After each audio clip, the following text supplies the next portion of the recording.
Hi everybody. So I was thinking about short stories, and I am an English/creative writing major, so I both read a lot of short stories and write a lot of short stories. And it's been talked about a lot in the English kind of community that short stories are often not marketable. And I find that short stories are some of my favorite things that I've read for my degree thus far. I really like short stories, and I think that they're a really fun medium to write. So I was wondering why they are not marketable.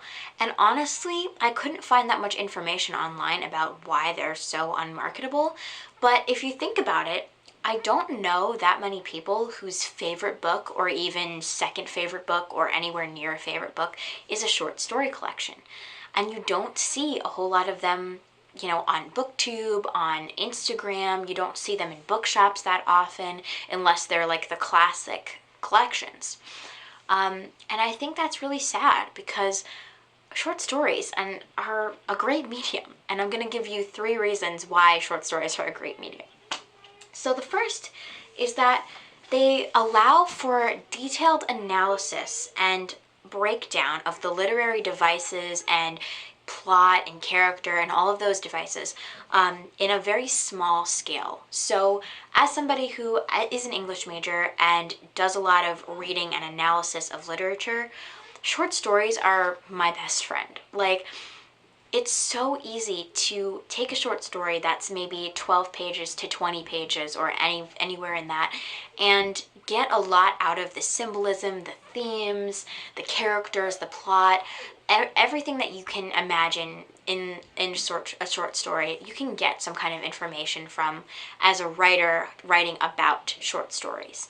But not only that, I feel like everything is much more concentrated in a short story, right? So any theme, symbol, or main idea that you want to get across in a short story, it's much more concentrated. So you can see it a lot easier than if you're reading a whole novel that has all of the symbolism, but it's so spread out that it doesn't seem to have that same punch, which is the second thing, that short stories, they do pack a lot of punch into a short medium. I think that, like I said, if you're reading a novel, sometimes the plot can get in the way of the characters and symbolism. If it's a very plot-driven story, you're not going to get that same level of theme and symbolism as you would in a short story. The same with if a novel is very character-heavy, focusing on character relationships and development, you're not going to get that same level of symbolism. And I think reading short stories gives you such a compact way of understanding the symbolism in a story, right? So any story that has a specific object that seems important, you can start thinking about what that object means in the context of the story and what the author was trying to say about the context of their society. So, for example, if you're reading The Yellow Wallpaper by Charlotte Perkins Gilman, which is one of my all-time favorite short stories, one of my favorite stories in general, her experience says a lot, and in her story says a lot about the experience of being a woman in the early, or the late 19th century. It does a lot to, kind of show that and show how hard things were and how, women weren't treated the way that they are now. It shows a lot of the society, and it shows a lot of the main themes that the author is trying to get across in a very concentrated way. So the third thing that I think is really great about short stories is that they provide the satisfaction of having completed a whole story in one sitting. So I find that if I'm reading any kind of short book, it gives me so much more satisfaction as a reader to know that I've completed a story and that I've read an entire idea in one go. That to me is such a satisfying feeling. And the same thing as a writer of short stories, right? If you're writing a poem or a short story or some other kind of short medium, it gives you that satisfaction of knowing that you completed something, that you have a start to finish product that you can edit and work towards being a completed project. So it really helps you to feel motivated and feel that you've really accomplished something. So I really appreciate short stories for that. So now I'm going to tell you about some of my favorite short story collections of all time. The first of which being The Thing Around Your Neck by Chimamanda Ngozi Adichie. This I am about halfway into, so I know it's kind of bad to say that it's one of my favorite short story collections, but I have loved every single story in this collection so far.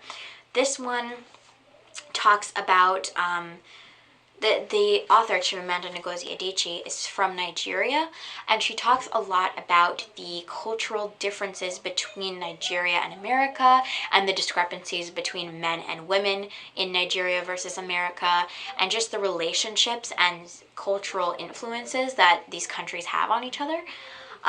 It's incredibly interesting, and she finds a way to make each story feel unique and different. They're all following different characters, but they feel different and unique, yet they follow the same themes, and you can really pick up on those strong themes in each story. And while the themes are similar throughout all of the stories, each story kind of has a more specific theme that you can really hang on to when you're reading it. So I love this one. Definitely would recommend this short story collection if you're getting started with short stories. Definitely would recommend that. Another classic, short story kind of collection that I know a lot of people have heard of, but honestly I love it, is The Lottery and Other Stories by Shirley Jackson. Shirley Jackson is one of my favorite authors of all time. I love her novels. I love, her short stories. I love learning about her life. I've read a biography of her. She's so interesting as a person and as a writer. But this was a collection that was her first collection of short stories. It maintains the same kind of layout of the original collection, but just with an updated cover. This is kind of the core of Shirley Jackson in terms of her short stories. So of course there's The Lottery, which is the first short story that I've ever read by her, and that kind of sparked this love of both short stories and of Shirley Jackson in general. But this is just a collection of weird and creepy and very interesting and thematically, intriguing stories to read. So I would definitely also recommend picking up Shirley Jackson in general, but especially a short story collection like this. She has some, there's a few books that are published of short stories or essays and things that she's written that were published after she died that she never got around to publishing. So I would really like to read those as well, but definitely would recommend this as a start to Shirley Jackson. And then next is this big boy. This is Flannery O'Connor, The Complete Stories. And no, I have not read this entire collection, but I have read many stories by her in here, and I love every single one that I have read. That Flannery O'Connor is also one of my all-time favorite authors, but especially when it comes to short stories, she's one of my favorite short story writers. She is very heavy on religious imagery and symbolism, so if you're not into that, you can skip this, but I think it's worth reading because even if you're not a religious person, I'm not particularly religious myself, but it really gives you a idea of what she went through as a devout Catholic, trying to wrestle with ideas that she knows might be wrong or she knows could be challenged about her faith. And she really wrestles with that and brings to light a lot of the problems with religion and with the church and all of these things. She doesn't shy away from kind of showing the faults in herself and the faults in her her religious choice and people that express the same religion as she does.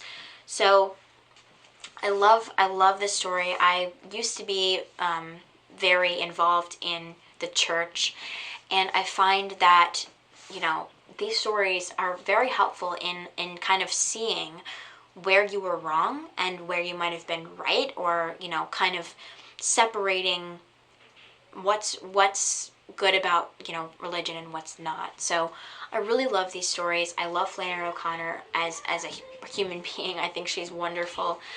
Would definitely recommend reading a couple of these stories. And then finally, there's this tiny little volume by Sylvia Plath called Mary Ventura and the Ninth Kingdom.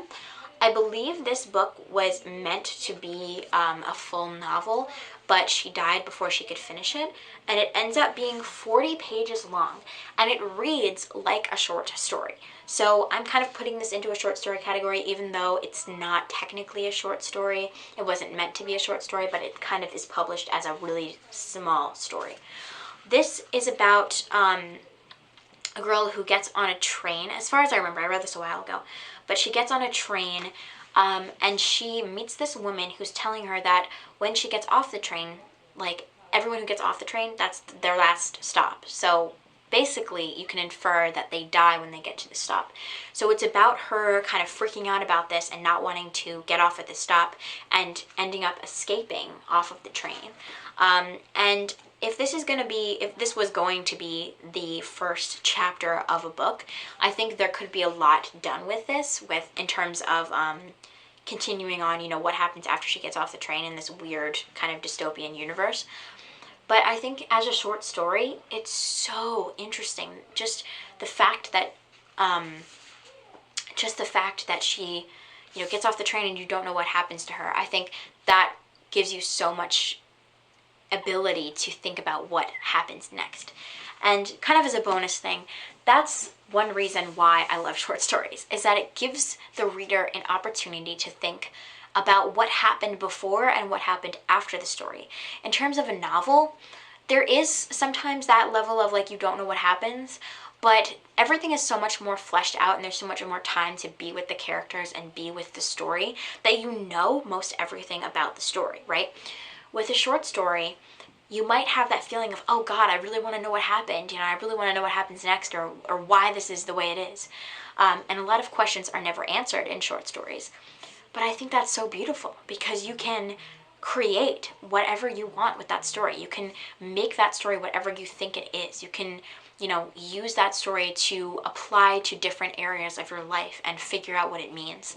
And I love that about short stories. I think that's one of their best qualities. So here are some kind of impromptu short story recommendations for you, and I hope you enjoyed this video. I know it was a little bit rambly, but I'm really passionate about short stories. I'm taking a short story class right now, and I'm reading a lot of the stories that I talked about, but I really love stories like this, and I love writing short stories, so I really hope you enjoyed this video, and yeah, have a great day. Bye!